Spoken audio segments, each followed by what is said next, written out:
The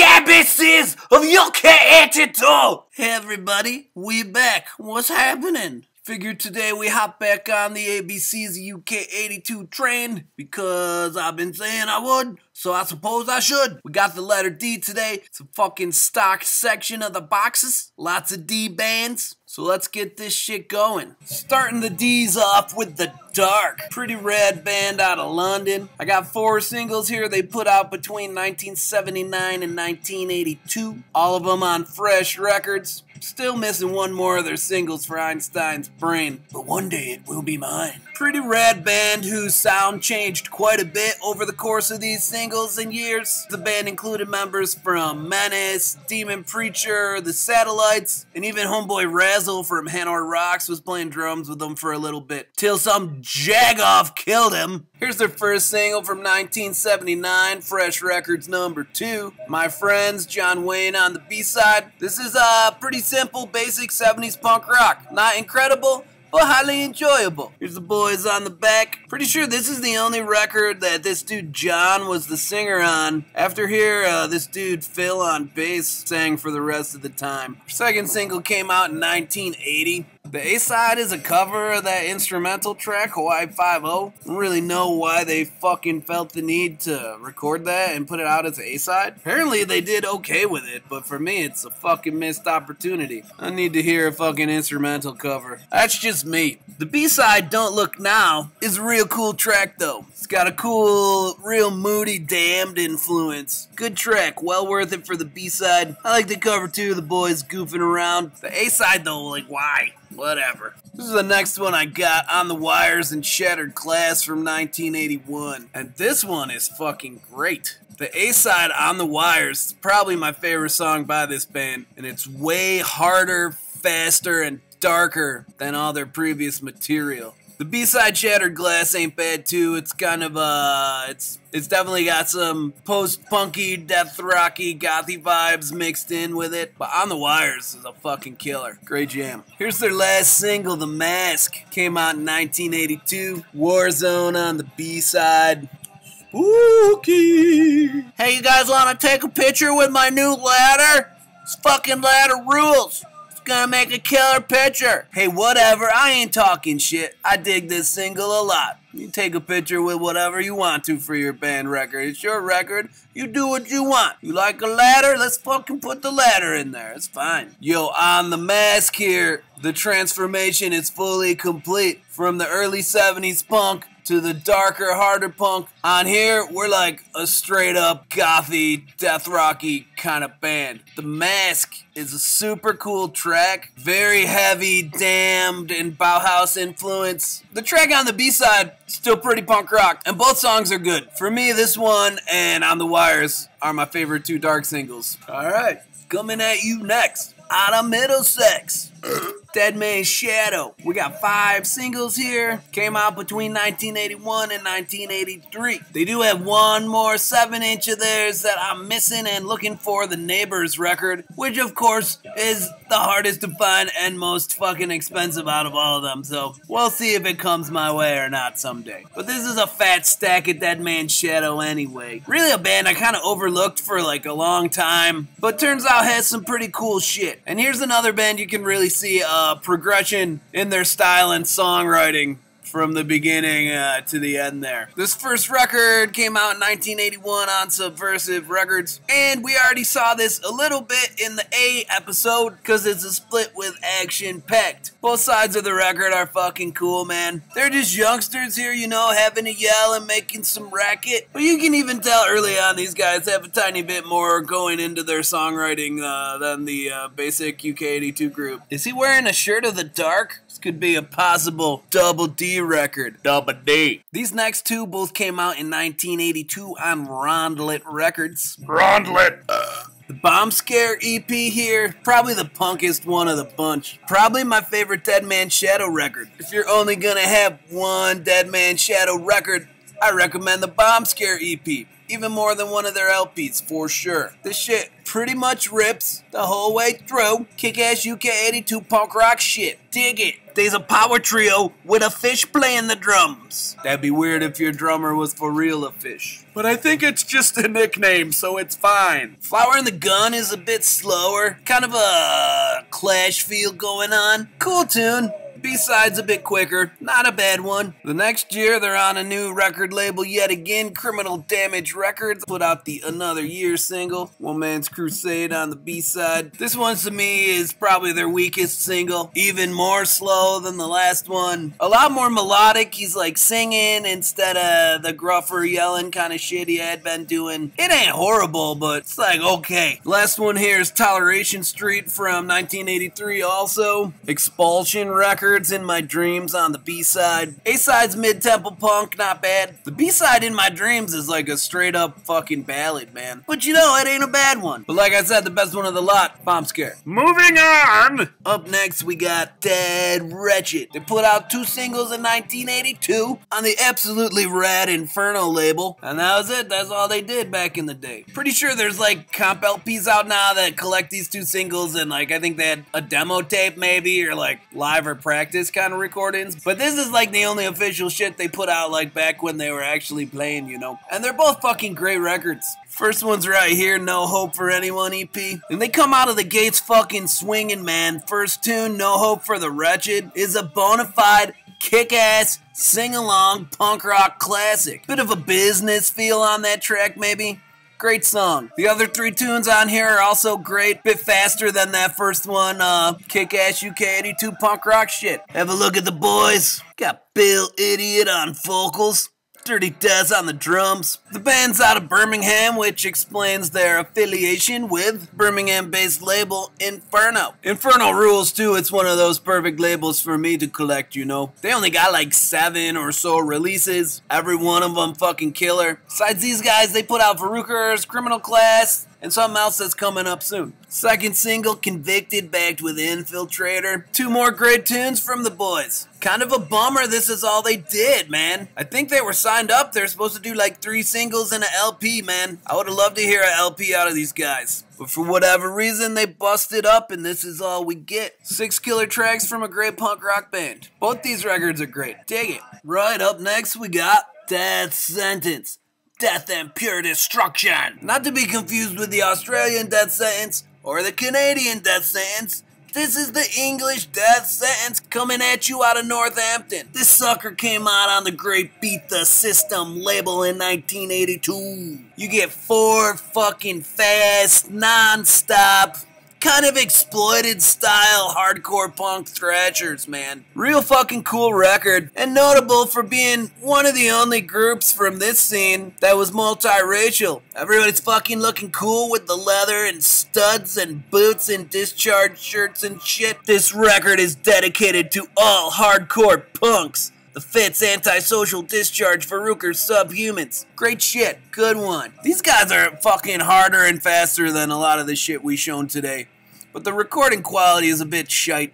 Not horrible, but it's just, you know, that kind of shit just comes with the territory if you collect old punk records, yeah. Still well worth tracking down if you can find it. Up next, we got the Defects out of Belfast. They put these 3 singles out between 1981 and 1983. This first one came out on Casualty Records, which I'm pretty sure is their own label and seems to be the only thing that ever came out on this label. This is a good one though, man. Probably my favorite of the 3 Defects singles I'm showing. It's a great mix of like 70s punk melody with like the 80s punk intensity, you know? Dance Until You Drop on the A-side, Guilty Conscience and Brutality on the B-side. It's not the only time they released Brutality. That was like their trademark jam. Have a look at the boys. Ducky on guitar. We've had a fish and a ducky so far. How many more animals will we encounter today? It's a good one though. After that, it looks like the Defects moved to London and they hooked up with WXYZ Records. WXYZ was run by the manager of Anti-Nowhere League, right? And besides Anti-Nowhere League, Defects were the only other band on this label besides, I think, one Meteor 7-inch. Because of their connection to WXYZ, Defects got to open on the Anti-Nowhere League So What tour back then, which I'm sure was a wild and crazy tour. We got 2 tracks on here, Brutality and Survival. Brutality was also on that first single. This is a new recording. Spiky hair, studded leather jacket, punk rock shit. Dig it! They put out 1 LP on WXYZ, also Defective Breakdown. That's a super cool LP. Recommended. And then their last single from 1983, Suspicious Minds. You might be looking at these 2 covers 1 year apart and wonder what the fuck happened. I also wonder. Seems either the boys or the label or somebody was trying to clean them up for mass consumption or something. I don't know what happened. This one's on ID Records, which I think is the same owners as WXYZ. And the A-side really actually is a cover of Elvis's Suspicious Minds. Why? Why did they do that? Why?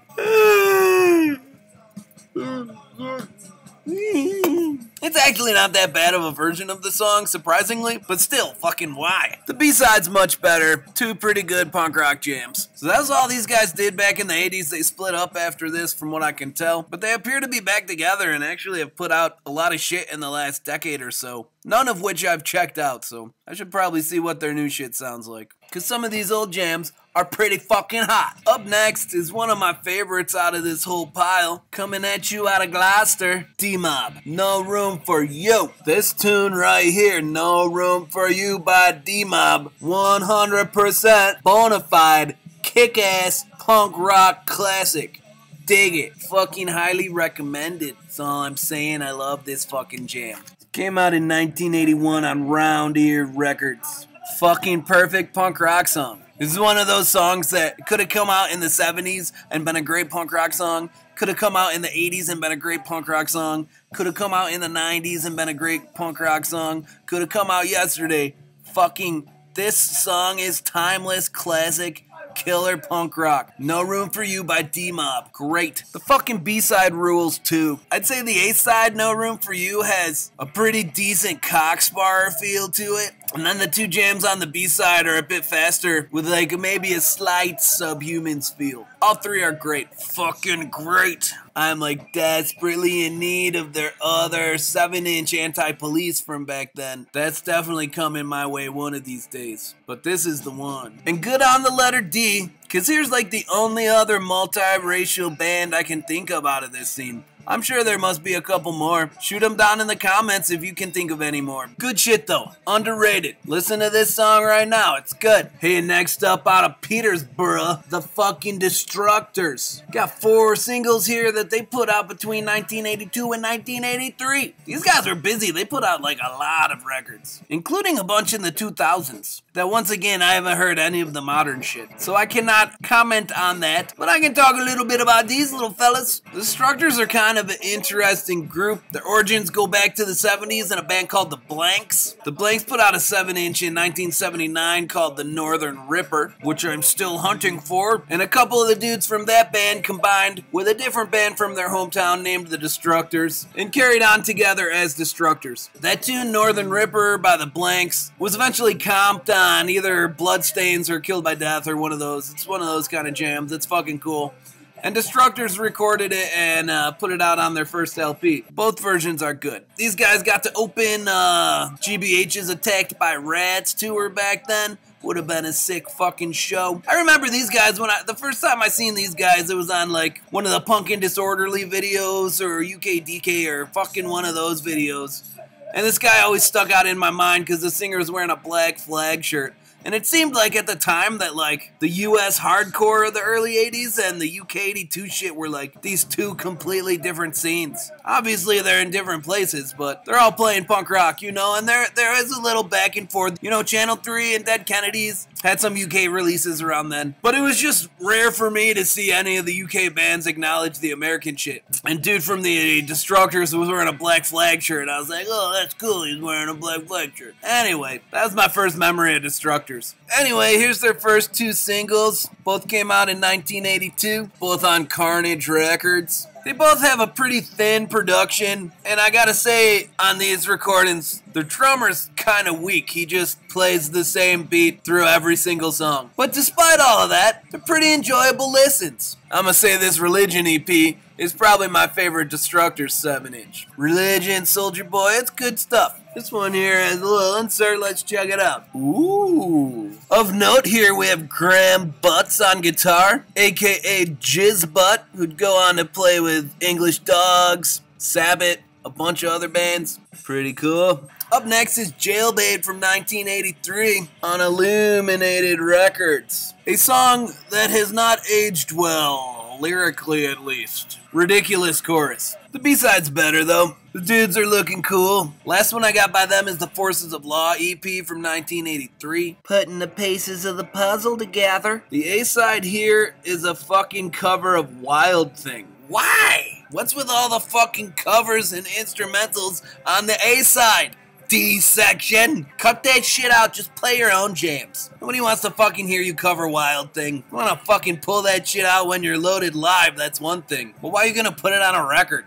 Come on. Hey yo, the B-side is cool though. Forces of Law and Neutron Bomb. Fine stuff. Look at Graham Butts is going by Gizzard now. Only a matter of time before he becomes Jizzbutt. So that's the Destructors. Up next we got Dirt out of London. Dirt, which apparently stands for Death is Reality Today. Put this Object, Refuse, Reject, Abuse EP out on Crass Records in 1981. Pay no more than 80p! It's a cool record. It sounds like something that would be on Crass Records. Anarcho-punk, kind of in the Crass mold, but like sticking with like punk rock and not like devolving into a bunch of pots and pans clanking around and somebody talking over it, you know, like all rockers. Big fucking fold-out sleeve. Lots to read about. Here's some of the friendly band members. These folks trade off between male and female vocals. Pretty good mix. I always thought this logo was pretty rad. Not the best recording in the world, but killer record nonetheless. Up next, from Stoke-on-Trent,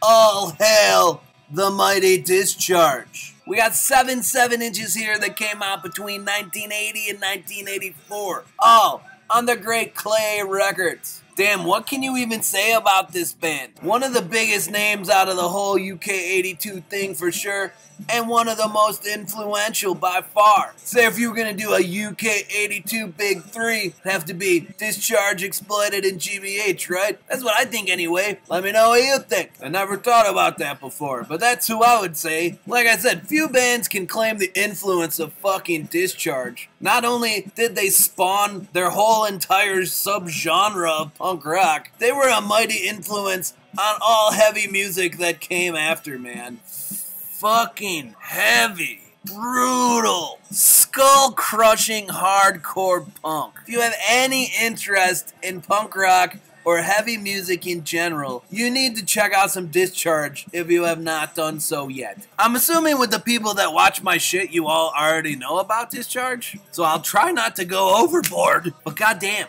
so fucking good. Fucking Bones on guitar is out of this world, man. It's got these kind of simple, basic, but heavy as fuck, like super sped up Black Sabbath riffs or something that he eventually successfully combined with killer lead guitar work as well. Fucking Tez on drums, inventing the goddamn D-beat, the D-beat that will live on forever. The great Rainey on bass, then the powerful shouted fucking vocals of Cal. Damn, he really had his own take on fucking song structure too, man. Dude's lyrics were fucking short and to the point and fucking powerful. Here's the first single from 1980, Reality is a War EP.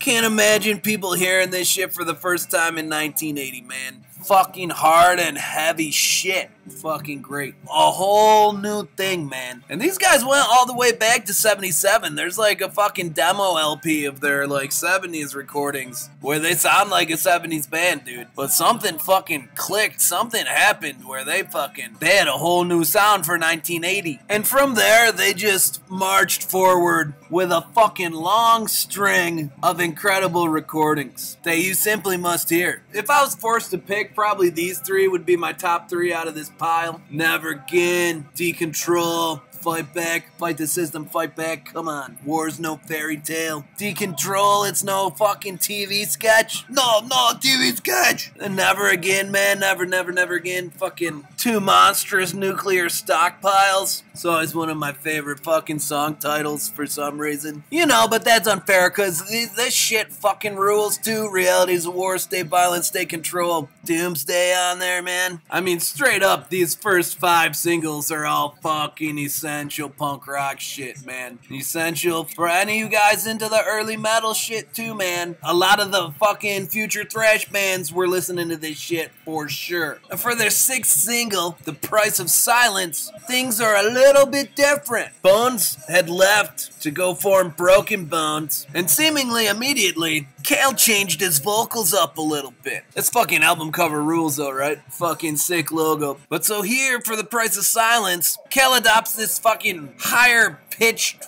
weird whine thing that he mixes into his vocals. Musically, still pretty similar. And overall, still a cool record. Fucking Born to Die in the Gutter. I can get down with that shit. And then in 1984, on this one, his vocals have evolved even more. Look at this album cover compared to all the rest, you know, something has changed. And Cale's on here like, the more I see! This is one of those songs that still cracks me up. I will laugh almost every time I hear The More I See. The more I see! I don't know, he just says his E's funny on this or something. See! It's a lot to handle. But you know what? Then on the B-side, you got Protest and Survive, a fucking all-time classic, where it's totally yelling tough and cool again, like the Cale we all know and love. No, Anthrax covered this jam. I don't particularly dislike The More I See, but it's funny. Protest and Survive, that's that real shit though. Anyway, after that, Cale's vocals continued to get weirder and weirder, and the music changed quite a bit too, and they get to the Grave New World era stuff. That's a hard pass for me. But that early Discharge shit, 80, 81, 82, just get yourself a Discharge singles collection or something, man. And the fucking Hear Nothing, See Nothing, Say Nothing LP, right? Grab that shit. Fucking rules. Fucking rules! I could probably talk about Discharge for a lot longer, but I'm gonna just cut myself off because probably you got the point, and if you didn't, just fucking go in the description and click on the Discharge link and fucking check it out, dude. Damn. Continuing on with dis bands, let's check out some Disorder. These guys were out of Bristol and put these 3 records out between 81 and 83, yeah. Man, Disorder plays this like fucking noisy, frantic, claustrophobic, fucking sloppy, fast, hardcore punk shit. Man, I remember when I first started listening to this band as a teenager, I was all like pumped on the fact that they had multiple songs where the chorus was just, ah, ah, just a guy screaming, ah. I was like, that's fucking awesome. You know, sometimes it takes things like that to open up your brain that you really can do fucking anything you want when you're making your own song. Side note, man, I remember a little bit ago, me and my brother decided to take our sons to see the last Slayer fucking tour, because we were like, dang, even though you guys are still small, you should probably see Slayer before you can't anymore. But fucking Napalm Death was opening, you know? And they played like some of their nice and fucking short songs, and my kid was like blown away. He was like, Dad, that was the whole song? You're allowed to make a song that short? It's like, yeah, you can do whatever you want, man. And that was the same feeling that Disorder gave me when I found out that you didn't have to have a chorus or words. You could just be like, ah! And it still sounds cool. It's like, so thank you for that, Disorder. But for real, these guys are wild, man. Maybe a little bit of a Chaos UK comparison could be made. Little bit. Just wild and crazy and fast and screaming and fucking loose and frantic and crazy. They had their own record label, Disorder Records. I don't remember them putting shit out by anybody else. It might just only be them on this label. I'll have to double check. I don't remember. All 3 of them have a similar vibe. Probably this one here, Distortion Till Deafness, would be my favorite out of the 3. Got Daily Life on there, More Than Fight, some good shit. This Complete Disorder EP fucking rules too. The song Complete Disorder is a fucking fucking killer. Violent Crime, Today's World is good shit. Mental Disorder EP, pretty rad cover. Rampton Song, they do a fucked up cover of Three Blind Mice for some reason. Bullshit, everyone, right? Disorder, dig it. Oh, no you don't. You're not getting out of the disc section that easy. We still got Disruptors out of Norwich. 3 records here that came out between 81 and 83. All 3 are on Radical Change Records, which is a label they helped run, put out their shit. Also put out some other cool shit by like Icon AD, Self Abuse, some other stuff. I think this band first popped up on one of Crass's Bullshit Detector comps, and they got a bit of an anarcho-punk vibe to them. Sometimes they play like on the slow side of punk rock. Overall, pretty good. Not every song I would say is super fucking memorable, but always a good listen when it's on. I think the tune Young Offender is probably the most memorable one they got, but I think this Bomb Heaven record is probably the best total listen overall. They're all decent though. The cover for this Young Offenders record is fucking super thin. Look, you can see right through it. It's got kind of a weird fold scheme, you know, kind of the half back sleeve. My copy's a little ripped up, but it's a fragile ass piece of paper. Here's the team. They have Thanks to Crass and a big fuck off to Oi and G Bullshit. Gary Bullshit? Gary Bushel? Not down with the Oi team. Whatever. Here's a bit clearer photo of the fellas. Wonderful pig artwork on the front. I'm always down for some pig artwork. Pretty thin paper again. Big old fold out thing. Damn, look, this is fucked up. This dog will be killed to prove by autopsy that the alcohol she has been force fed has damaged her liver. Yo, that's fucked up. Fuckers out there getting dogs loaded just to kill them like a bunch of dicks. This one here is the only one with like a fucking proper thicker sleeve kind of deal. Pretty wild artwork. Anyway, Disruptors play punk rock. Okay, last one for the D section, and it's a fucking good one. Drongos for Europe with Death's a Career. These guys are out of Birmingham. Once again on the fucking great Inferno label, 1982. 3 songs, all fucking great. Another underrated one. Out of all the shit I showed, like Discharge obviously rules, but in terms of like underrated, under the radar kind of shit, this one and DMob, man. If you haven't checked them out, check them out. I like all the shit I showed, otherwise I would have sold it and not kept it. It's all good. Just saying. DMob and Drongos, shit is fucking real good. I still gotta find the rest of these guys' early singles. This is the only one I got. They got at least like 2 more that came out back in the early 80s that I really want to get my hands on, because this shit rules. There's like a lot of like fucking adverts and 999 mixed into their UK82 sound, you know? So it's got real nice melody along with the intensity and the fucking spit, you know? It's fucking great. All 3 songs. Killer. This is another one of the bands that got back together in like the late 90s or 2000s and fucking put out a lot of new stuff that I'll have to check out. With old shit like this, sometimes I'll just buy it without hearing it if it's the fucking right time period, right record label, or whatever. But when a band gets back together 15 years later, I usually want to preview that shit first before I'm all in. A couple of these bands we talked about today, I figure maybe I'll pull up their bullshit on YouTube or Discogs and see how their more modern material sounds. Because this fucking record rules, man. Anyway, that's it for the letter D. Damn, that was like a pretty fat stack of records. I don't know how many we went through, but it was a lot. You know, in the next week or 4, we'll do, the next letter. But, I think next week I'm supposed to do another fucking contest entry. It's like contest season. I just did fucking Pat's one, but I know now, little homie Clifford, the cheapskate, has a thing going out. I know Maria's got, there's a lot of freaking contests. Hard to keep up with. But I'm going to try to hit you guys up. So either I'll make those videos for those deadlines or I won't, and we'll do our own shit. But anyway, take it easy.